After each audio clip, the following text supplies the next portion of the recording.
ہاں جی، واؤ ساکن ہے کیونکہ واؤ کے اوپر جزم آئی ہوئی ہے تو یہ واؤ ساکن ہو گیا۔ ہر واؤ ساکن جو ہو یا کوئی بھی حرف ساکن ہو، واؤ کی بات نہیں، صرف جزم کی بات ہے کہ جزم جس حرف کے اوپر آئے وہ پچھلے والے حرف نے اس کے ساتھ مل جانا ہوتا ہے، ٹھیک ہے؟ لیکن جب واؤ ساکن ہو، اس سے پہلے حرف پہ جب پیش آ جائے، واؤ ساکن سے پہلے حرف پہ جب پیش آ جائے تو پہلے والا حرف جو ہے وہ واؤ ساکن کے ساتھ ملتے ہوئے ایک الف کے برابر لمبا بھی ہوگا۔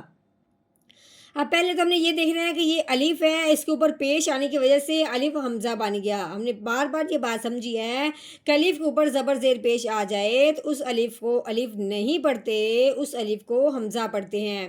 اس الف کے اوپر پیش آنے کی وجہ سے اس کو اب ہم نے حمزہ پڑھنا ہے اور آگے واؤ ساکن کے ساتھ ملانا ہے، تو پھر ہم نے ایک الف کے برابر لمبا بھی کرنا ہے۔ تو کیسے پڑھیں گے؟ حمزہ واؤ پیش او، ٹھیک ہو گیا؟ حمزہ واؤ پیش او۔ نحمده ونصلي على رسوله الكريم اما بعد فاعوذ بالله من الشیطان الرجیم بسم اللہ الرحمن الرحیم۔ السلام علیکم ورحمۃ اللہ وبرکاتہ۔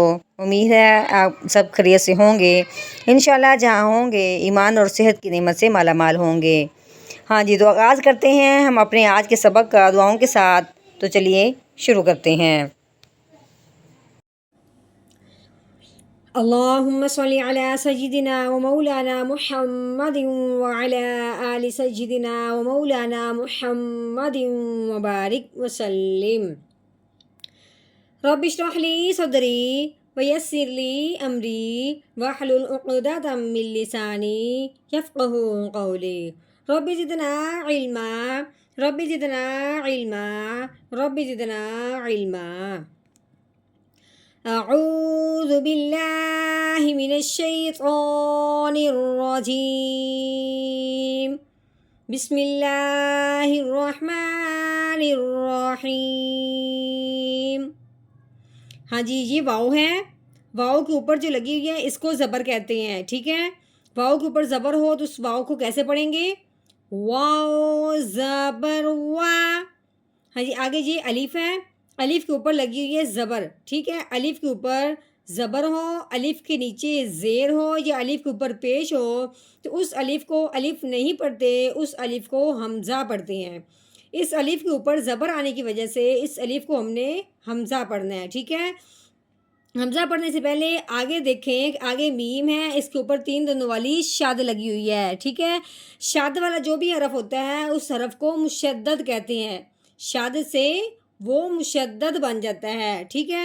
شاد والا جو حرف ہوتا ہے وہ پچھلے والے کو اپنے ساتھ ملا لیتا ہے۔ اب ہم نے اس حمزہ کو اس میم کے ساتھ ملانا ہے اس شاد کی وجہ سے، ٹھیک ہو گیا؟ ہاں جی، شاد جب آتی ہے نا میم کے اوپر، وہ پچھلے والے حرف کو اس کے ساتھ ملاتے ہوئے ایک الف کے برابر غنہ بھی کرتے ہیں۔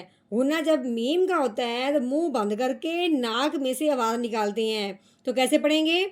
حمزہ میم زبر ام و ام، ٹھیک ہو گیا؟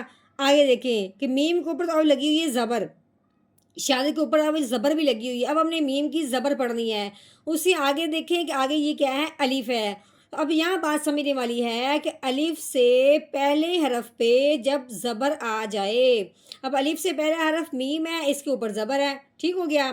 الف سے پہلے حرف پہ جب زبر آ جاتی ہے تو وہ پہلے والے حرف کو ایک الف کے برابر لمبا کرتے ہیں۔ کس طرح لمبا کریں گے؟ میم الف زبر ما، میم کو ہم نے الف کے ساتھ ملایا اور ایک الف کے برابر لمبا کر دیا۔ وَأَمَّا، ہاں جی، آگے دیکھیں یہ میم ہے، میم کے اوپر لگی ہوئی ہے زبر، آگے یہ نون ہے، نون کے اوپر لگی ہوئی ہے جزم، تو یہ ہو گیا نون ساکن۔ یہ جزم جس حرف کے اوپر آتی ہے اس حرف کو ساکن کہتے ہیں، اور ساکن حرف بھی پچھلے والے کو اپنے ساتھ ملاتا ہے۔ اب ساکن سے پچھلے والا حرف کون سا ہے؟ میم ہے۔ اب میم نے اس نون کے ساتھ مل جانا ہے، ٹھیک ہے۔ نون ساکن پہ غنہ کرتے ہیں، لیکن کب کرتے ہیں؟ جب آگے حروف ہلکی نہ ہو۔ اب نون ساکن ہے، آگے جو ہے یہ الف کے اوپر پیش آنے کی وجہ سے اس الف کو ہم نے حمزہ بنایا ہے۔ اب ہم نے کہنا ہے کہ نون ساکن کے بعد آگے حمزہ حروف ہلکی میں سے ہے، اس لیے اب ہم نے نون ساکن پہ غنہ نہیں کرنا، بغیر غنے کے اظہار کے ساتھ پڑھنا ہے۔ تو کیسے پڑھیں گے؟ میم نون زبر من، کیسے پڑھیں گے؟ من۔ ہاں جی، آگے دیکھیں، یہ اس الف کو ہم نے حمزہ بنایا تھا اس پیش کی وجہ سے، اس کو پڑھنے سے پہلے آگے دیکھا ہے، آگے یہ واؤ ہے، واؤ کے اوپر لگی ہوئی ہے جزم، تو یہ ہو گیا واؤ ساکن۔ ابھی میں نے کیا کہا تھا کہ جو ساکن حرف ہوتا ہے وہ بھی پچھلے والے کو اپنے ساتھ ملاتا ہے، جس طرح ہم نے میم کو نون ساکن کے ساتھ ملایا تھا، لیکن جب ساکن ہو نا واؤ، تب اس پہ مزید غور کرنا پڑتا ہے کہ واؤ ساکن سے پہلے جو حرف آیا ہے اس کے اوپر زبر ہے، زیر ہے یا پیش ہے، ٹھیک ہے۔ اگر تو واؤ ساکن سے پہلے پیش ہے، جیسے کہ اب یہ ہے، تو حمزہ نے واؤ ساکن کے ساتھ ملنے کے ساتھ ساتھ ایک الف کے برابر لمبا بھی ہونا ہے، ٹھیک ہے۔ اب ہم نے اس حمزہ کو واؤ ساکن کے ساتھ ملاتے ہوئے ایک الف کے برابر لمبا کرنا ہے، تو کیسے پڑھیں گے؟ حمزہ واؤ پیش او، ٹھیک ہو گیا؟ کیسے؟ او۔ ہاں جی، اب یہ تا ہے، تا کے نیچے زیر لگی ہوئی ہے، آگے یہ یا ہے، یا کے اوپر زبر لگی ہوئی ہے، تو کیسے پڑھیں گے؟